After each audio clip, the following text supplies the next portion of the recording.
இப்போது புதிய அறிமுகம் ஆச்சி ஹோட்டல் சாம்பார் 50 கிராம் ரூபாய் 20 மட்டுமே.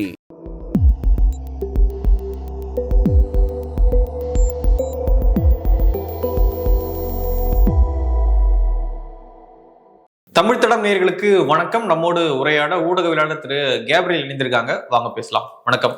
வணக்கம். நேற்று டிவிகேல இருந்து ஒரு அறிக்கை ஒன்று வெளியே இருந்தது. தலைமை கழகத்தினுடைய அறிவுறுத்தல் இல்லாம, அனுமதி இல்லாம யூடியூப் சேனல்ஸ், ஊடகங்கள்ல போயிட்டு பேசுவது கூடாது அப்படின்னு சொல்லிட்டு நிர்வாகிகளுக்கு ஒரு கட்டுப்பாட தலைமை கழகம் விதிச்சிருந்தாங்க. ஸோ எப்படி பாக்குறீங்க? எக்ஸ்போஸ் ஆகிறத உணர்ந்து டிவிக்கு எப்படியான அறிக்கையை வெளியிட வேண்டிய தேவை ஏற்பட்டிருக்கா? இது நம்ம புரிஞ்சுக்க வேண்டியது என்னன்னா, நீங்க ஒன்றும் பண்ணாம இருந்தாலே போதும், நமக்கு அது நல்லது. நீங்க எதையாவது பேசுறேன், கட்சியை சப்போர்ட் பண்றேன்னா அதை செய்ய ஆரம்பிச்சீங்கன்னா அது நமக்கு டேமேஜா தான் இருக்கு. ஸோ நீங்க ஒன்றும் பண்ணாம இருக்கிறது நமக்கு நல்லது. விஜய் எப்படி இருக்காரோ அது. ஆமா. ஸோ நீங்க தயவு செய்து எதுவும் பண்ணாதீங்க, எல்லாரும் குவைட்டா இருங்க அப்படின்ற ஒரு இடத்துக்கு அவங்க வந்திருக்காங்க. இது ஒரு நல்ல ஸ்ட்ராட்டஜி. ஏன்னா நீங்க அரசியலே இல்லாம, அரசியல் புரிதலும் இல்லாம, குண்டக்க மண்டக்க ஒவ்வொரு டிவிலையும் போய் தப்பு தப்பா பேசிட்டு இருந்தீங்கன்னா அது உங்களுக்கு ரொம்ப அசிங்கமா போயிடும். ஸோ அதுக்கு எல்லாரும் அமைதியா இருக்கிறது பெட்டர். ஈவன் இது விஜய்க்கும் பொருந்தும். விஜய்க்கும் பெஸ்ட் ஆப்ஷன் என்னன்னா அமைதியா இருக்கிறது அவருக்கு பெஸ்ட் ஆப்ஷன். அதை விட்டுக்கிட்டு எதையாவது பேசுறன்ற பேர்ல மாத்தி மாத்தி பேசுறது, அப்புறம் கரூர் சம்பவம் மாதிரியான பெரிய பிரச்சனைகளை இழுத்து விடுறது, அது மக்களுக்கும் பிரச்சனை, இவங்களுக்கும் பிரச்சனை. ஆனா அமைதியா இருந்தாலும் தான் அமைதியா இருக்கீங்க அப்படின்னு சொல்றோம். பேசினா ஏன் பேசுறீங்கன்னு சொல்றோம். என்னதான் பண்றது? என்னதான் நாங்க பண்றது? அதனால வேற வழி இல்லாம நாங்க இந்த மாதிரி செயல்படுறோம்ன்றீங்களா? அப்படிலாம் இல்லைங்க. நாங்க விஜய் அவர்கள் கண்டிப்பா வெளியே வரணும். ஃபர்ஸ்ட் இப்படிதான் சொன்னாங்க, விஜய் சும்மா இருந்தா வெளியே வாங்கன்றீங்க, அப்புறம் வெளியே வந்தா இந்த மாதிரி பிரச்சனை அதுக்கும் எங்களை திட்டுறீங்க. அப்ப நாங்க என்ன பண்ண முடியும்? நம்ம கேட்கறது என்னன்னா, வெளியே வாங்கன்னு சொல்றதா இருக்கலாம், பேசுங்கன்னு சொல்றதா இருக்கலாம், அதெல்லாம் இஷ்யூஸை பேசுங்கன்னு நம்ம சொல்றோம். நம்ம ஒன்றும் ஃபேன்ஸ் கிடையாது விஜய் வெளியே வந்தோடனே பார்த்து கை தட்டுறதுக்கு. சும்மா விஜயை பார்க்கறதுக்காக வெளியே வாங்கன்னு நான் சொல்ல. வெளியே வரீங்கன்னா ஒழுங்கான அரசியல் பேசுங்க, ஒழுங்கான மக்கள் பிரச்சனையை எடுத்து மக்களோட சேர்ந்து நில்லுங்க. அதெல்லாம் செய்யாம நீங்க பண்றது எல்லாமே தேவையில்லாத வேலையா இருக்கு. வடிவேல் சொல்லுவார்ல, நீங்க புடுங்குற ஆணி எல்லாமே வீணா போன அணியா இருக்குன்னு, தேவையில்லாத அணியா இருக்குன்னு. அந்த மாதிரி இருக்கு இந்த விஷயம். அங்கதான் பிரச்சனை வருது. இப்ப ஒரு கட்சி ஆரம்பிச்சிட்டீங்க, பெரிய ஹைப் உங்க கட்சிக்கு கிடைக்குது. இப்பவும் பெரிய ஹைப் இருக்கு, அன்னைக்கு இதை விட பெரிய ஒரு ஹைப் இருந்தது கட்சி ஆரம்பிக்கும் போது. அதுக்கப்புறம் நீங்க என்ன பண்றீங்க? நிறைய அரசியல் செயல்பாடுகள்ல ஈடுபடுறீங்க, பொதுக்கூட்டம் போடுறீங்க, மாநாடு நடத்துறீங்க, ரோட் ஷோ போறீங்களா. இதெல்லாம் பண்றதுக்கு காரணம் என்ன? அந்த ஹைப்பை இன்னும் பில்ட் பண்ணும், போக போக அந்த வேகத்தை இன்க்ரீஸ் பண்ணும். ஆனா நீங்க வெளியே பேச ஆரம்பிச்சதுக்கு அப்புறம், அரசியல் செயல்பாட்டுல ஈடுபட்டதுக்கு அப்புறம் உங்களுக்கு பிரச்சனைகள் அதிகமா வருது. உங்களோட பிரச்சாரத்தால உங்களுக்கு வரக்கூடிய லாபத்தை விட பாதிப்புகள் அதிகமா வருது உங்களுக்கும் உங்க கட்சிக்கும். அப்ப இதுல நம்ம என்ன புரிஞ்சுக்கலாம்? உங்க கட்சிக்காரங்களை எப்படி அமைதியா இருக்க சொல்றீங்களோ அதே மாதிரி நீங்களும் அமைதியா இருக்கலாம். நீங்க அமைதியா இருந்தாலே பெட்டரான ரிசல்ட் ப்ரொடியூஸ் ஆகும். ஸோ அதனால தொண்டர்களுக்கும் இது பொருந்தும், தலைமைக்கும் இது பொருந்தும். அரசியலே இல்லாம எதையாவது டிவியில உட்காந்து குண்டக்க மண்டக்க பேசிட்டு இருந்தா அப்புறம் இப்படிதான் ரைட்டு, எல்லாம் அமைதியா இருங்க, நமக்கு யாரோட சப்போர்ட் வேணா நாங்களே பார்த்துக்கிறோம். ரெண்டாவது, செயலற்ற ஒரு தலைமை இருக்கும்போது கீழே இருக்க எப்படி உங்களுக்கு டிஃபெண்ட் பண்ணுவோம்? இப்ப நீங்களும் நானும் இந்த இடத்துல இருக்கணும்னு வச்சுப்போம், கட்சியில சேர்ந்துட்டோம், நம்ம டிவி கீழே சேர்ந்துட்டோம், தலைவரை சப்போர்ட் பண்ணி பேசுங்கன்னு நம்மள சொல்றாங்க. நம்ம என்னன்னு சப்போர்ட் பண்ணுவீங்களா? சுறா படம் நடிச்சிருக்காரு. ஆமா, சுறா படம் நடிச்சாரு, தண்ணியில அப்படி ஜம்ப் பண்ணி வந்தாரு, இப்படியா சப்போர்ட் பண்ண முடியும்? நம்ம அப்படிதான் பண்ணி ஆகணும். வேற செயல்பாடுகள் இல்லையா? அரசியல் செயல்பாடு. அப்ப பாவம், அப்ப யார குறை சொல்லணும்? இப்ப தொண்டர்கள் இருக்கிறாங்க, நீங்க ஏதாவது கொஞ்சம் சென்சிபிளா ஏதாவது பண்ணீங்கன்னா தொண்டர்கள் அவங்க சப்போர்ட் பண்ணி பேசுவாங்க. நீங்க ஒண்ணுமே பண்ணாம உட்கார்ந்துருக்கீங்க, எதையாவது ஒரு இஷ்யூ எடுத்து பேசினாலும் தப்பு தப்பா எதையாவது பேசிடுறீங்க. Vijay is தமிழ்நாடுன்றீங்க, Tamil Nadu is விஜய்ன்றீங்க. இதெல்லாம் எப்படி டிஃபெண்ட் பண்ணி பேச முடியும்? அப்புறம் இவங்க போய் டிவியில உட்கார்ந்தாங்கன்னா சுத்தி 4 பேர் சேர்ந்து அவங்கள ரவுண்டு கட்டிடுறாங்க எல்லாம் சேர்ந்து. அப்ப கண்டிப்பா நீங்க பப்ளிக் ஃபோரம்ல அவமானப்படதான் செய்வீங்க. அதுக்கு காரணம் தொண்டர்களோட பலவீனம் கிடையாது, தலைமையோட செயலற்ற தன்மை தான். நீங்க ஒண்ணுமே பண்ணாம உட்கார்ந்து இருந்தா தொண்டர்கள் எப்படி உங்களுக்கு டிஃபெண்ட் பண்ணுவாங்க? அப்புறம் இன்னொன்னு சொல்லிக்கிறேன், இப்ப தொண்டர்கள் எல்லாம் அமைதியாக்கிட்டீங்க, பேசக்கூடாது, யாருமே பெர்மிஷன் எல்லாம் யாரும் பேசக்கூடாது. அப்ப புது பேச்சாளர் நீங்க எப்படி கண்டுபிடிப்பீங்க? இப்ப 100 பேர் பேசினாதானே அதுல 4 பேரை கரெக்டா நீங்க கண்டுபிடிக்க முடியும், அடையாளம் காண முடியும். இப்பவே பாத்தீங்கன்னா கட்சி ஆரம்பிச்சப்ப நிறைய பேர் நீங்க கட்சியை சேர்த்துக்கல, அவங்க எல்லாம் வெளியே இருந்து பேசிக்கிட்டே இருந்தாங்க. அவங்க எல்லாம் இப்ப பேச்சாளர்லாம் நீங்க சேர்த்திருக்கீங்க. சோ அப்ப அவங்க எல்லாம் பேசும்போது அவங்களுக்கு தெரியுது அவங்க கட்சியில இருந்தாங்க, ஆனா பேச்சாளர் ஆகல, ஆனா பேசிக்கிட்டே இருந்தாங்க. அதுக்கப்புறம் நீங்க அதுல 10 பேர்ல ஒரு 2 பேர் ஐடென்டிஃபை பண்றீங்க, அவங்களெல்லாம் அபிஷியல் ஸ்போக்ஸ் பீப்புளா நீங்க மாத்துறீங்க. இப்ப யாரும் பேசக்கூடாது, பர்மிஷன் வாங்கி மட்டும்தான் பேசணும். அப்ப எப்படி கரெக்டான அடையாளம் பண்ண முடியும் உங்களால? இன்னொரு 50 வருஷம் டிவிக்கே இருக்கணும் அப்படின்ற அடிப்படையில ஒர்க் பண்ணா இப்பல இருந்தே பில்ட் பண்ண வேண்டிய அவசியம் இருக்கும். இன்னும் 2 மாசத்துக்கு தானே கட்சி, எதுக்கு இப்போ ரிஸ்க் எடுத்துக்கிட்டு அசிங்கப்பட்டுக்கிட்டு அப்படின்னு நினைக்கிறாங்களோ என்னமோ. ஏதோ ஒண்ணு புது பேச்சாளர்களால அடையாளம் பண்ண முடியாது, புது பேச்சாளருக்கான வாய்ப்பு இல்லை. பட் எனிவே, இந்த சிக்கல்கள்லாம் இருந்தாலும் இவர்கள் பேசுவதன் மூலம் வரக்கூடிய சிக்கல் இன்னும் பெரிய சிக்கலா இருக்குன்னு பாக்குறாங்க. எங்களுக்கு புது பேச்சாளர்களை அடையாளம் காண முடியாது, டிவியில எல்லாரும் போய் பேசலன்னா கட்சிக்கு சிக்கல் தான். ஆனா இவங்க பேசுறதால வரக்கூடிய பிரச்சனை இருக்கு பாருங்க, அது இன்னும் பெரிய பிரச்சனையா இருக்கு. அதனால நீங்க பிரச்சாரம்லாம் எதுவுமே பண்ண வேண்டாம், எல்லாம் வீட்டுல ஜம்முன்னு நிம்மதியா இருங்க. யாரு பேசணும் எங்க பேசணுன்றத நாங்க சொல்றோம், அதை தாண்டி தயவு செய்து அமைதியா இருங்க. நீங்க அமைதியா இருந்தா மட்டும் போதும், நாங்க பாத்துக்கிறோம் அப்படின்ற இடத்துக்கு வந்திருக்காங்க. இப்படி ஒரு கட்சி பேசுறதுக்கு ஒண்ணும் கிடையாது, செய்யறதுக்கு ஒண்ணும் கிடையாது. ஒரு பிரஸ் மீட் இல்ல, ஒரு 2 வருஷம் ஆகி போச்சு, ஒரு பிரஸ் மீட் இல்ல. நான் இன்ஃபேக்ட் என்ன சொல்லுவேன்னா, தப்பா பேசுறது கூட தப்பு கிடையாது. இப்ப நான் இன்னைக்கு பேசுறேன்னா, நான் பேசுறது எல்லாமே 100% கரெக்டா இருக்காது. நம்மளாம் ஹியூமன் பீயிங்ஸ், உலகத்துல யாருமே 100% கரெக்டா பேச முடியாது. தப்பா பேசினாதான் 4 பேர் கமெண்ட்ல நம்மள சொல்லுவாங்க. சிலவங்க ஃப்ரெண்ட்லியா சொல்லுவாங்க, சிலவங்க திட்டி சொல்லுவாங்க. அப்ப நம்ம தப்ப நம்ம திருத்திப்போம். கருத்து மோதலே நீங்க ஒரு கருத்தை பரிமாறும் போதுதான் நடக்கும். இந்த கருத்து பரிமாற்றத்தை முதல்ல ஸ்டாப் பண்ணக்கூடாது. இது ஒரு சர்வாதிகார போக்கு. இதெல்லாம் எங்க இருந்து வருதுன்னா, தமிழ்நாடு விஜய்ன்னு சொல்றாருல, அந்த இடத்துல இருந்து இந்த சர்வாதிகார போக்கெல்லாம் வருது. சோ நீங்க கருத்துக்களை பரிமாற விடணும். குறைந்தபட்சம் அதை நீங்க பண்ணீங்கன்னா உங்க கட்சிக்காரங்க கொஞ்சம் ட்ரெயின் ஆவாங்க. அப்கோர்ஸ் ஊரே உங்களை பார்த்து சிரிக்கும். கருத்துன்னு ஒண்ணு இருந்தா பரிமாற விடலாம், என்ன பேசுறதுன்னு தெரியல. இப்போ ஆணவ படுகொலை இருக்கு, கவின் ஆணவ படுகொலை இருக்கு. அதுல வந்து கட்சிக்கும் ஸ்டாண்ட் இல்லை, விஜய்க்கும் ஸ்டாண்ட் இல்லை. திருப்பரங்குன்றம் இஷ்யூ தமிழ்நாடே பத்தி எரிஞ்சது, இந்தியா முழுக்க பேசப்பட்ட ஒரு இஷ்யூ. அதுக்கு கட்சிக்கும் ஸ்டாண்ட் இல்லை, விஜய்க்கும் ஸ்டாண்ட் இல்லை. இப்படி நிறைய விஷயங்களுக்கு கட்சிக்கும் ஸ்டாண்ட் இல்லை, விஜய்க்கும் ஸ்டாண்ட் இல்லை அப்படின்னும் பொழுது கீழே இருக்கக்கூடிய தொண்டன் என்னத்தை பேசுவான்? ஏதாவது பேசினா மேல டென்ஷன் ஆயிடுவானா, அல்லது இங்க பேசினா ட்ரோல் ஆயிடுவோமா அப்படின்ற அடிப்படையில கம்முன்னு இருக்கிறது நல்லது அப்படின்ற ஒரு முடிவு வந்துடுறாங்க அவங்க. அதுக்கு எதுக்கு டிவி கீழே சேர்ந்து கம்முன்னு இருக்கணும்? வீட்டுல சும்மா கம்முன்னு இருக்க வேண்டியதானே? அதான் கடுப்பேற்ற மாட்டேன் கம்முன்னு, உசுப்பேற்ற மாட்டேன் உம்முன்னு இருந்தா வாழ்க்கை ஜம்முன்னு இருக்கும். ஆமா, விஜய் சொன்ன மாதிரி. சரி, டிவி கட்சியில சேராம வெளியே உட்காந்து கம்முன்னு இருக்கலாம். நம்ம கட்சி எதுக்கு? கட்சியும் கலைச்சிடலாம்ல. 2 மாசம் இருக்குல்ல இன்னும், சரி கலைச்சிடறோம். வேலை இருக்குல்ல அப்படின்றீங்களா? 2 மாசம் இருக்கு, இருங்க வெயிட் பண்ணு. 2 மாசம் இருக்கு, ஓட்டெல்லாம் பிரிச்சு அதுக்கப்புறம் கலைச்சிக்கலாம், அதுக்கப்புறம் பாத்துக்கலாம். அதுக்கப்புறம் கலைஞ்சிருவாங்க எப்படி அவங்களே. அடுத்தது 29 வரைக்கும் சைலண்டா இருப்பாங்க, அப்புறம் திருப்பி எலெக்ஷன் முன்னாடி ஆக்டிவ் ஆவாங்க. பட் நான் என்ன நினைக்கிறேன்னா, எவ்வளவு வேணாலும் முட்டாள்தனமா இருக்கட்டும், பெரிய முட்டாள்களாவே இருக்கட்டும், ஆனா பேசுங்க ஓப்பனா வெளில வந்து. உங்க முட்டாள்தனத்துல இருந்து நீங்க மீண்டு வரணும்னா நீங்க கொஞ்சமாவது பேசணும். நீங்க பேசுனீங்கன்னா தான் உலகத்தோட இன்டராக்ட் ஆகணும். இது நாள் வரைக்கும் நீங்க எப்படி இருந்திருக்கீங்க? விஜய் ரசிகர்கள் 4 பேர் சேர்ந்து உட்காந்துக்கிட்டு உங்களுக்கு பிடிச்சதெல்லாம் பேசிப்பீங்க. ஒரு விஜய் ரசிகர் அவர் சூப்பர் பாரு, இன்னொரு விஜய் ரசிகர் அவரை விட்டு ஆள் இல்லம் பாரு. உங்களை சேலஞ்ச் பண்றதுக்கு ஆளே கிடையாது. நீங்களா உங்க சின்ன வட்டத்துக்குள்ள உட்காந்து பேசிட்டு இருந்தீங்க. இன்னைக்கு நீங்க அரசியலுக்கு வந்ததுக்கு அப்புறம் அந்த வட்டத்துக்குள்ளேயே உட்கார முடியாது. நீங்க மெயின் ஸ்ட்ரீம் மீடியால போய் உட்காடுறீங்க, யூடியூப் சேனல்ஸ்ல போய் உட்காடுறீங்க, அங்க வெளுத்து விட்டுறாங்க. ஆனா இது தேவைன்னு நினைக்கிறேன். நீங்க இந்த வட்டத்துக்குள்ளேயே உட்காராம வெளியே வந்து உங்களோட அந்த இம்மெச்சூர்டான கருத்துக்கள் இருக்குல்ல, அதை நீங்க பப்ளிக் ஃபோரம்ல முன்வைங்க. வச்சாதான் அந்த கருத்துக்கள் சொசைட்டியோட மிங்கிள் ஆகும், சொசைட்டியோட போய் மோதும். அப்பதான் எல்லாரும் சிரிக்கிறாங்க. இப்ப நீங்க டிவி டிபேட்ஸ் எல்லாம் பாருங்களேன், டிவிக்கு சுத்தி உட்கார்ந்து எல்லாம் சிரிக்கிறாங்க, கேலி தான் பண்றாங்க. உங்களோட சீரியஸான ஆட்களாவே அவங்க பாக்குறது இல்ல. நிறைய நேரங்கள்ல இவங்களை கேலி பண்ணி இலக்காரமா சிரிச்சிட்டு இருக்காங்க. இது கூட ஒரு இன்புட் தானே. சரி, நம்ம சொல்லக்கூடிய கருத்துக்கள் நம்ம தலைவர் ரசிகர்களுக்கு கரெக்டா தெரிந்தாலும் ஜெனரல் பப்ளிக் இத கோமாளித்தனமா தான் பாக்குறாங்க. அப்ப நம்ம மெசேஜ கொஞ்சம் மாத்தணும், நம்ம கொஞ்சம் மெச்சூர்ட் ஆகணும் அப்படின்ற இடத்துக்கு சில பேர் வருவாங்க. கொஞ்சம் பேர் வர்றதுக்கு வாய்ப்பு இருக்கு. அது நடக்கணும்னா இவங்க எல்லாம் கொஞ்சம் அவங்க இன்டராக்ட் பண்ணணும். யூடியூப்ல எல்லாம் இப்ப இன்டராக்ட் பண்ணும் போதுதான் அது நடக்கும். ஆனா இப்ப அதுக்கான வாய்ப்பும் இல்லாம பண்ணிட்டாங்க. சோ இனி பேசவும் முடியாது, பெர்மிஷன் வாங்கிட்டு தான் பேசணும். பாருங்க, அப்ப இவங்க யாரை பார்த்து பயப்படுறாங்கன்னு பாருங்க. இவங்க பயப்படுறது திமுகவை பார்த்தோ பாஜகவை பார்த்தோ எதிரியை பார்த்தோலாம் இல்ல, தொண்டர்களை பார்த்து தான் இவங்க பயப்படுறாங்க. இவங்களை விட்டா இவங்க நம்மளை காலி பண்ணிடுவாங்கன்னு அவங்களுக்கு தெரியுது. ஓகே, இன்னொரு பக்கம் பாத்தீங்கன்னா காங்கிரஸ் திமுக பிரச்சனை. இன்னைக்கு இப்ப பாருங்க, நீங்களே பாருங்க, விஜயை பத்தி பேசும்போது எப்படி என்ன டோன்ல பேசுனீங்க, இப்ப நெக்ஸ்ட் இஷ்யூக்கு வரும்போது டக்குனு சீரியஸ் ஆயிருங்க. அது என்னமோ காமெடி நியூஸ் மாதிரி, இது ஏதோ சீரியஸ் நியூஸ் மாதிரி. இவங்களுக்குன்னு ஒரு பாரம்பரியம் இருக்கு, இவ்வளவு நாள் கட்சி நடத்திருக்காங்க, அவங்க இப்பதான் வந்து ஏதோ பண்ணிட்டு இருக்காங்க. சோ திமுக காங்கிரஸ் இஷ்யூக்கு வருவோம்.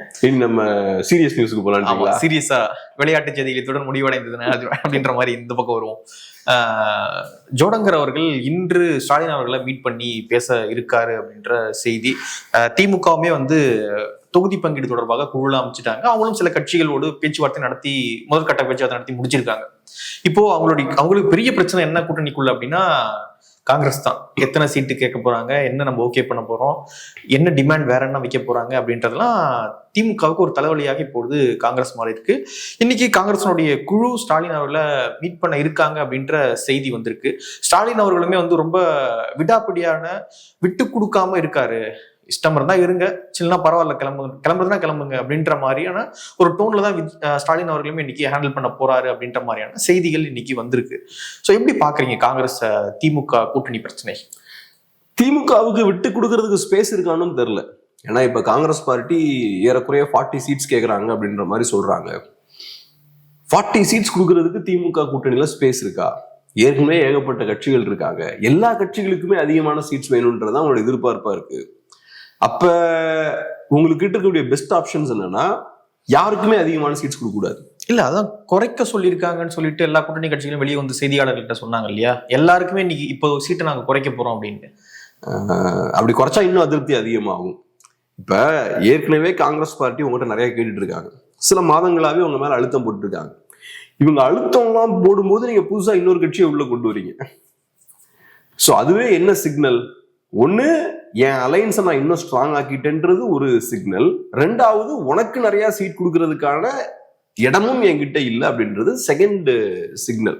ஸோ அந்த வகையில திமுகவை பொறுத்தளவுல அலைன்ஸை எந்த மாதிரிலாம் ஸ்ட்ராங் ஆக்க முடியுமோ அந்த மாதிரிலாம் ஸ்ட்ராங் ஆக்குறாங்க. கட்சியை என்ன மாதிரிலாம் ஸ்ட்ராங் ஆக்க முடியுமோ அந்த மாதிரிலாம் ஸ்ட்ராங் ஆக்குறாங்க. இவ்வளவு எக்ஸ்ட்ரீமா போக வேண்டிய அவசியம் இல்லை. இவ்வளவு பெரிய கூட்டணி இருக்கக்கூடிய எல்லா கட்சிகளையும் சேர்த்து போட்டு ஒரு கூட்டணி அமைக்க வேண்டிய அவசியம் இருக்கான்னு எனக்கு தெரியல. பட் எனிவே, அவங்கள பொறுத்தளவுல 200% காஷியஸா தான் இருப்போம். சின்ன ஸ்பேஸையும் விட மாட்டோம். நீங்க இப்ப கேட்கலாம், அதுல என்ன தப்பு இருக்குங்க?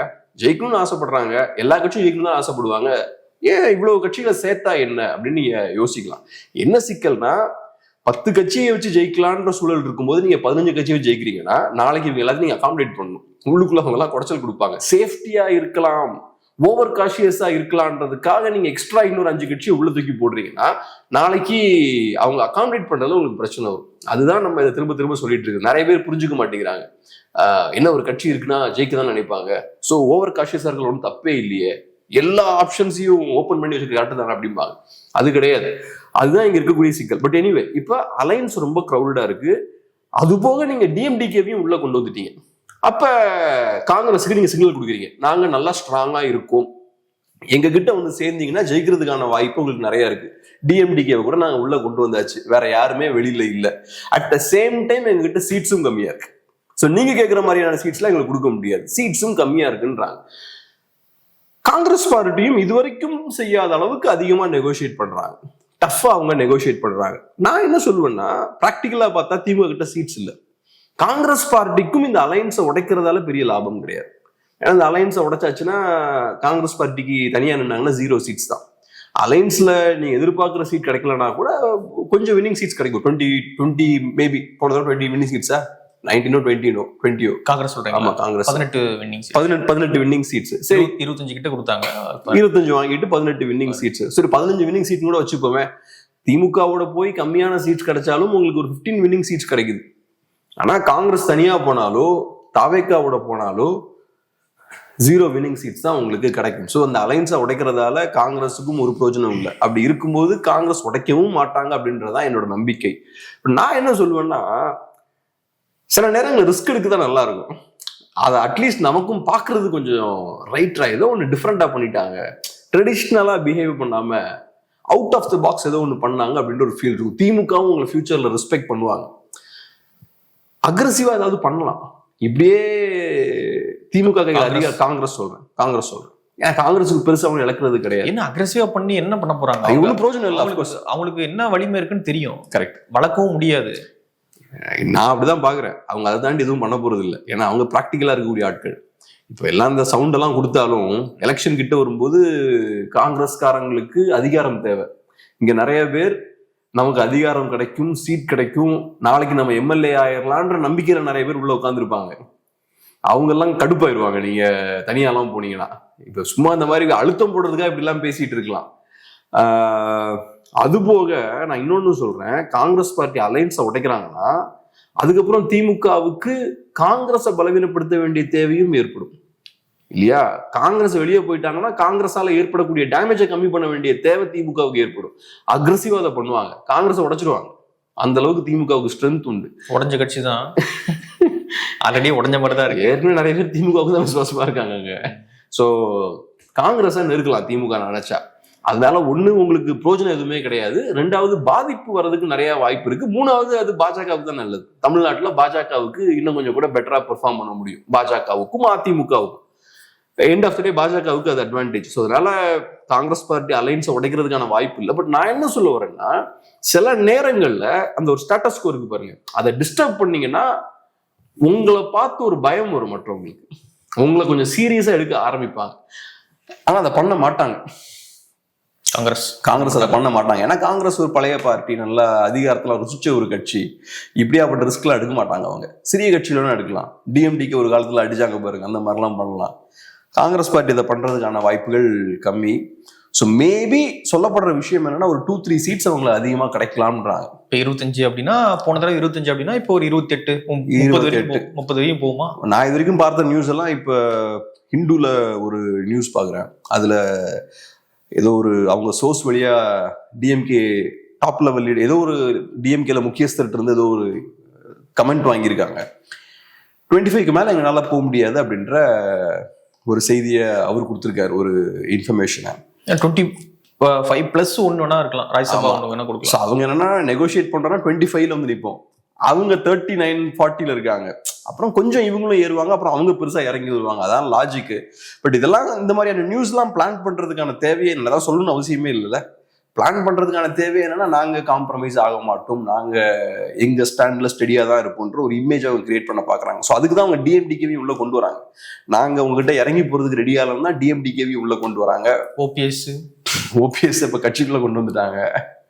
ஸோ அதனால கொஞ்சம் சீட்ஸ் வேணா. இப்ப ஏன்னா காங்கிரஸுக்கு ஒரு ஃபேஸ் சேவர் வேணும்ல. இப்ப மாணிக்கம் தாக்கூர்லாம் இவ்வளவு பெரிய பெர்ஃபார்மன்ஸ் கொடுத்துருக்காரு இந்த லாஸ்ட் ஒரு 1 month. கொடுத்த பெர்ஃபார்மன்ஸுக்கு ஏதாவது ஒரு யூஸ் இருக்கணும்ல. அப்புறம் நாளைக்கு அவருக்கு அது மரியாதை குறைவா இருக்கும்ல. அவருக்குன்னு விடுங்க, காங்கிரஸ் பார்ட்டிக்கு அது மரியாதை குறைவு தானே. ஏன்னா 2-3 மாசம் நாங்க இவ்வளவு பெர்ஃபார்மன்ஸை கொடுத்துருக்கோம், கடைசியில எங்களுக்கு ஒரு சீட் கூட எக்ஸ்ட்ரா கொடுக்கலன்னா அது காங்கிரஸ் பார்ட்டிக்கு மரியாதையா இருக்காது. ஸோ காங்கிரஸ் பார்ட்டிக்கு ஒரு ஃபேஸ் சேவர் வேணும். அப்ப காங்கிரஸ் பார்ட்டி ஃபைட் பண்ணி வாங்கிட்டாங்க. ஆமா, ஏதோ ஒண்ணு வாங்கிட்டாங்க, இவ்வளவு சண்டை போட்டதுக்கு ஏதோ ஒரு யூஸ் இருக்குன்ற மாதிரி ஒரு ஃபேஸ் சேவர் அவங்களுக்கு வேணும். அப்ப ரைட், அதுக்கு என்ன ஏதாவது கொடுக்கணும்ல. 1ல இருந்து ஒரு 3 சீட் எக்ஸ்ட்ரா கொடுக்கலாம் மேபி. இப்போ வந்து நீங்க ஆட்சியில் அதிகாரத்துல பங்கு அப்படின்ற விஷயத்த வெளியே போய் சொல்லாதீங்க, ஜெயிச்ச பிறகு நம்ம என்னன்னு பேசலாம். ஏன்னா இப்போ நம்ம சொன்னோம் அப்படின்னா ரொம்ப வீக்கா ப்ரொஜெக்ட் ஆகும் அப்படின்ற மாதிரியான சில ஒரு ஆஃப்லைன் உத்தரவாதங்கள் கூட சில கொடுக்கலாம்ல. அது மேபி அதிமுக அதை கொடுக்கலாம். திமுக அந்த இடத்துக்கு போக வேண்டிய அவசியம் திமுகவுக்கு இல்ல. திமுக கிட்ட இவ்வளவு அழுத்தங்கள் போட்டுக்கிட்டு இருக்காங்களே காங்கிரஸ், ஆட்சியில் அதிகாரத்தில் பங்குன்றத அந்த கோரிக்கையில ரொம்ப விடாப்படியா இருக்காங்க. நான் சொல்றேங்க, காங்கிரஸ் இல்லைன்னா திமுக ஜெயிக்கிறது கஷ்டம்தான். ஆனா இதுல என்ன பிரச்சனைனா, காங்கிரஸுக்கு அதனால என்ன பெனிஃபிட்னு பார்க்கும்போது காங்கிரஸுக்கு ஒண்ணும் இல்லை. திமுகவை வீழ்த்துவதால காங்கிரஸுக்கு ஒரு பிரயோஜனமும் கிடையாது. காங்கிரஸுக்கு சீட்டும் கிடைக்காது, பாஜகவுக்கு அது யூஸ்ஃபுல்லா இருக்கும், அதிமுகவுக்கு யூஸ்ஃபுல்லா இருக்கும், காங்கிரஸ் பார்ட்டியும் பலவீனமாகும். ஸோ அப்ப காங்கிரஸ் பார்ட்டி வெளியே போக முடியாது. ஸோ இப்ப காங்கிரஸ் பார்ட்டி கையில இவ்வளவு பெரிய ஸ்ட்ரென்த் இருந்தாலும் காங்கிரஸ் பார்ட்டி பெரிய ரிஸ்க் எடுக்கிறதுக்கும் தயாரா இருக்கணும். அப்பதான் காங்கிரஸ் பார்ட்டி இந்த அலைன்ஸை உடைக்க முடியும், ஒரு ரிஸ்க் எடுக்கிறதுக்கு ரெடியா இருக்கும். ஸோ அப்ப திமுகவுக்கும் இந்த லாஜிக்லாம் தெரியும்ல. அப்படி இருக்கும்போது திமுக அந்த இடத்துக்கு இறங்கி வர மாட்டாங்க. பிளஸ் இப்ப வின்னிங் அலைன்ஸ் மாதிரியான ஒரு தோற்றத்தை ஒரு கட்சி ஏற்படுத்திச்சுன்னு வச்சுக்கோங்க, அவங்களுக்கு நிறைய கொடுக்க வேண்டிய தேவை இல்லை. இப்ப திமுகவுக்கு இருக்கிற அட்வான்டேஜ் அதுதான். அவங்க ஒரு நாங்க தான் வின்னிங் அலைன்ஸ் அப்படின்ற ஒரு இமேஜை கிரியேட் பண்ணிட்டாங்க.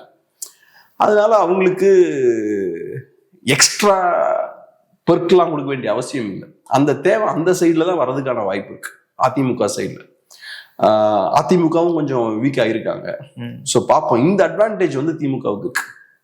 இப்போ டிஎம்டிகேன்னு ஒரு கட்சி ரொம்ப சத்தம் போட்டுக்கிட்டே இருந்தாங்க, அங்கேயா இங்கேயா, அப்புறம் ஏதோ மாநாடுலாம் போட்டாங்க. அப்புறம் டிஎம்கே கிட்ட போன பிறகு இப்போ அவங்களுடைய பிரசன்ஸே காணும். இவ்வளவுதான் டிஎம்டிகேவுடைய கட்சி. இந்த 10 வருஷமா நீங்க பாத்தீங்கன்னா எப்பெல்லாம் ஆக்டிவ் ஆவாங்கன்னா எலெக்ஷனுக்கு முன்னாடி மட்டும்தான் ஆக்டிவ் ஆவாங்க. எலெக்ஷனுக்கு முன்னாடி ஆக்டிவ் ஆகுறது, அப்புறம் பயங்கரமான பேசு பொருளா இருப்பாங்க. எப்ப பேசு பொருளா இருப்பாங்க? டஃபா நெகோசியேட் பண்ணக்கூடியவங்க. அதனால இந்த பக்கம் போவாங்களா அந்த பக்கம் போவாங்களான்னு ஒரு சஸ்பென்ஸ் இருந்துகிட்டே இருக்கும். அப்ப பெரிய ஒரு பேசு பொருளா இருப்பாங்க. அதுக்கப்புறம் அலைன்ஸ்ல போய் சேர்ந்ததுக்கு அப்புறம் வேலை முடிஞ்சாச்சு, எதுக்கு தேவையில்லாம எனர்ஜியை வேஸ்ட் பண்ணிட்டு குவாய்ட்டா போய் உட்காந்துருவோம். இன்ஃபேக்ட் இப்ப எல்லா கட்சிக்கும் இது பொருந்துங்க. இப்ப தமிழ்நாட்டில் கூடிய 80% பார்ட்டிஸுக்கு இது பொருந்தும்.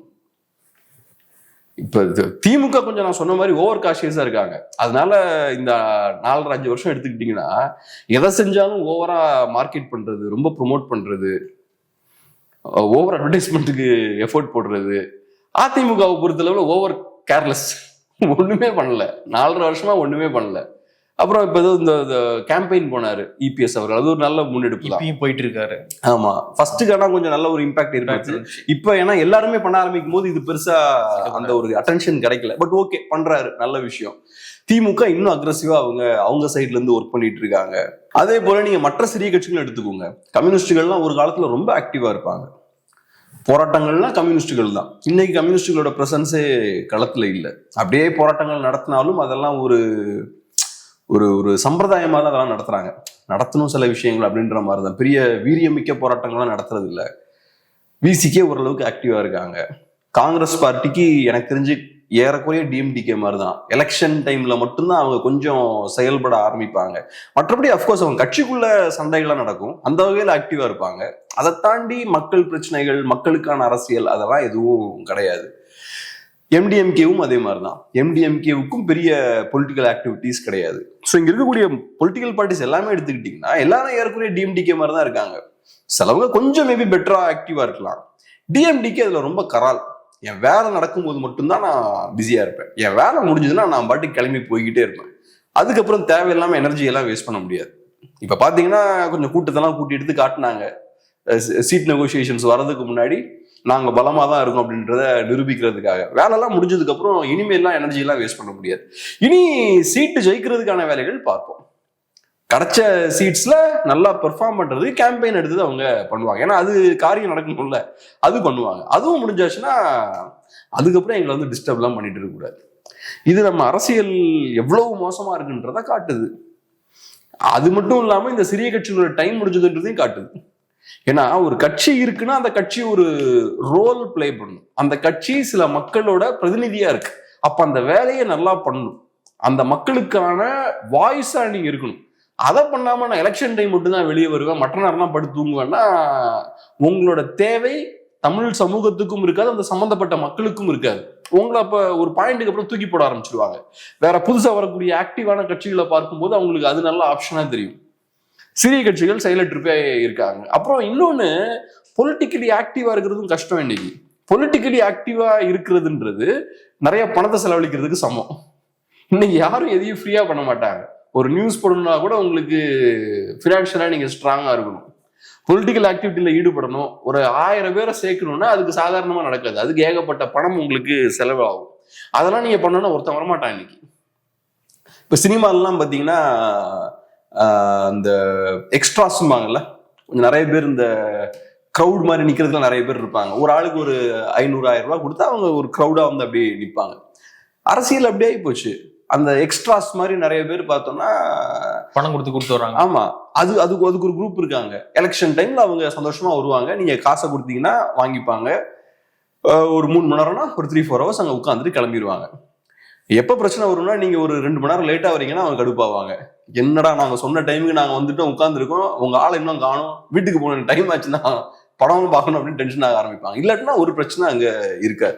ஸோ இப்ப அரசியல்ன்றது ரொம்ப எக்ஸ்பென்சிவான பிசினஸா மாறிடுச்சு. சீட்டு வாங்குறதுக்கு காசு, அலைன்ஸ் ஃபார்ம் பண்றதுக்கு காசு, அதுக்கப்புறம் கேம்பெயின் பண்றதுக்கு காசு, கூட்டத்தை கூட்டணும்னா காசு, அப்புறம் யோசிக்கிறதுக்கும் எனக்கு பெரிய மூளை கிடையாது. அதுக்கு ஸ்ட்ராட்டஜி டீம் எவனையாவது உள்ள கொண்டு வருவேன். இப்ப ஸ்ட்ராட்டஜி டீம்லாம் பெரிய ஆளுங்க மட்டும் வச்சுக்கிறது கிடையாது. லோக்கல் லெவல் எம்எல்ஏஸ் கூட பாத்தீங்கன்னா இந்த ஸ்ட்ராட்டஜி போடுறது அதுக்கெல்லாம் ஆட்கள்லாம் வைக்கிறாங்க. சின்ன சின்ன கட்சிகளும் அதுக்கெல்லாம் அவங்க சக்திக்கு ஏற்ற மாதிரி நாட்கள் எல்லாம் வச்சுக்கிறாங்க. அப்ப அதுக்கெல்லாம் காசு தான், ஃபுல்லா காசு தான். ஸோ இப்படி அரசியல் ரீதியா நீங்க செயல்படணும்னா ஏகப்பட்ட பணம் செலவாகுதுன்னா அப்போ உங்களுக்கு பெஸ்ட் ஆப்ஷன் என்ன? சைலண்ட் மோடுக்கு போயிடுறது உங்களுக்கு பெட்டர். அதை தான் இவங்க எல்லாம் பண்றாங்க. அதனால அவங்களையும் குத்தம் சொல்லி ஒன்றும் பிரயோஜனம் இல்லை. பட் அது காட்டக்கூடிய விஷயம் என்னன்னா இவங்க கொஞ்ச நாளா காணாம போயிடுவாங்க. சைலண்டா இருக்கிறதுக்கு ஒன்றும் மக்கள் உங்களை ஓட்டு போட்டு உங்களை ஒரு அரசியல் கட்சியா அங்கீகரிக்கல. நீங்க உங்க வேலையை செய்யாம சைலண்டா இருக்கீங்கன்னா நீங்க எக்ஸ்டிங்க்ட் ஆயிட்டு இருக்கீங்கன்னு அர்த்தம். இப்போ இருக்கிற சூழல்ல திமுக கூட்டணிக்குள்ள சலசலப்பு வர வாய்ப்பு இல்லைன்றீங்க? ஸ்ட்ராங்கா இருக்க மாதிரி தான் இருக்கு. காங்கிரஸே குவைட்டா தான் இருக்காங்க. ஓகே, பிரச்சனை கொடுத்தா காங்கிரஸ் தான் கொடுக்கணும். காங்கிரஸே குவைட்டா இருக்காங்க. ஏன்னா காங்கிரஸ் கிட்ட லெவரேஜ் இருக்கு. காங்கிரஸோட தேவை திமுகவுக்கு இருக்கு. காங்கிரஸ் அளவுக்கு ஸ்ட்ராங்கான லெவரேஜ் வேற எந்த கட்சிக்குமே கிடையாது. காங்கிரஸ் ஓட் பர்சன்டேஜ் ஒன்றும் பெருசா இல்லை. ஆனா காங்கிரஸ் பார்ட்டி உங்களுக்கு ஒரு கிரெடிபிலிட்டி, ஒரு நம்பகத்தன்மையை கொடுக்கும். இவங்க பாஜக எதிர்ப்பு கட்சி திமுக. ஸோ அதனால நீங்க பாஜக எதிர்க்கக்கூடியவர்கள் நம்பி திமுகவுக்கு வாக்களிக்கலாம் அப்படின்ற ஒரு நம்பகத்தன்மையை கொடுக்குது. அதை தாண்டி காங்கிரஸ் ஒன்றும் பெரிய ஓட் பேஸ்லாம் கிடையாது. இந்த விசிகேவை விட ஒரு 2 மடங்கு அதிகமாக ஓட்ஸ் இருக்கும். பட் இருந்தாலும் காங்கிரஸ் பார்ட்டியாலேயே இந்த லெவரேஜை யூஸ் பண்ணி திமுக மேல பெருசா அழுத்தம் போட முடியல. காங்கிரஸ் பார்ட்டியால இதை பண்ண முடியலன்னா வேற மற்ற கட்சிகள் எப்படி திமுக மேல அழுத்தம் போடுவாங்க? அவங்களுக்கு வேற ஆப்ஷனே கிடையாது. திமுக கூட்டணி வலுவாதான் இருக்கு அப்படின்னு முடிக்கிறீங்க? இப்படிதான் எனக்கு தோணுது பார்த்தா. நீங்க மாற்று கருத்து இருக்கா உங்களுக்கு? இல்ல திமுக கூட்டணி தான் இன்னைக்கு வலுவாக இருக்குன்னு தான் நினைக்கிறேன். அதான். ஸோ அதனால எனக்கு என்ன யதார்த்தம் அப்படிதான் தோணுது. பார்ப்போம். ஒரு பாயிண்ட்ல அதிமுகவோட அலைன்ஸுக்கு ஒரு வேகம் கிடைச்ச மாதிரி இருந்தது. குறிப்பா டிடிவி அவர்கள் வந்து சேரும் போது ஒரு மொமெண்டம் கிடைச்சது. ஏன்னா அது நடக்காதுன்னு எல்லாம் நினைச்சாங்க. கண்டிப்பா நடக்காதுன்னு நினைச்ச ஒரு விஷயம் நடக்கும்போது ரைட் ஏதோ ஒண்ணு பண்றாங்க அப்படின்ற ஒரு விஷயம் இருந்தது. ஃபர்ஸ்ட் அன்புமணி, அப்புறம் அவரு வந்தாரு. ஆனா அதுக்கப்புறம் ஆக்சுவலா டிஎம்டிகே வந்து சேர்ந்திருக்கணும் ஏடிஎம்கே அலைன்ஸ்ல. ஆக்சுவலா டிஎம்டிகே ஏடிஎம்கேல தான் வந்து சேர்ந்திருக்கணும். ஏடிஎம்கே அதை அலோவ் பண்ணிருக்க கூடாது அந்த கட்சி அங்க போறத. ஆனா ஏதோ பண்ணி கூட்டு போயிட்டாங்க. ஸோ நீங்க யோசிச்சு பாருங்க, டிடிவி வந்து சேர்ந்தப்போ ஒரு வேகம் கிடைச்சதுல, அப்ப டிஎம்டிகே வந்து சேர்ந்தா இன்னும் ஒரு வேகம் கிடைச்சிருக்கும். அது இன்னும் கொஞ்சம் கூட திமுகவுக்கு ஒரு பின்னடைவா அமைஞ்சிருக்கும். திமுகவுக்கும் அது தெரியும், இந்த அலைன்ஸ் ஸ்ட்ராங் ஆகிட்டே இருக்கிற மாதிரியான ஒரு தோற்றத்தை ஏற்படுத்த நம்ம அனுமதிக்க கூடாது. ஸோ அதை டப்புன்னு ஸ்டாப் பண்ணும். டிடிவி சேர்ந்தப்போ ஒரு வேகம் கிடைக்குது, அதுக்கு மேல அது போகக்கூடாது. அப்படியே பிடிச்சி உள்ள கொண்டு வந்துட்டாங்க. ஸோ இப்போ டிஎம்டிகேக்கு என்ன ஓட் ஷேரு, அவங்களால என்ன லாபம்னா நமக்கு தெரியல. பட் ஒரு நரேட்டிவ் செட்டிங் அப்படின்னு வரும்போது, ஒரு ஒரு தோற்றத்தை ஏற்படுத்துற அந்த இடத்துக்கு வரும்போது டிஎம்டிகே பெரிய ஒரு அசர்ட் தான் டிஎம்கேவுக்கு. பார்க்கலாம். நிறைய விஷயங்களை மூட பகிர்ந்துக்கிட்டீங்க. நன்றி.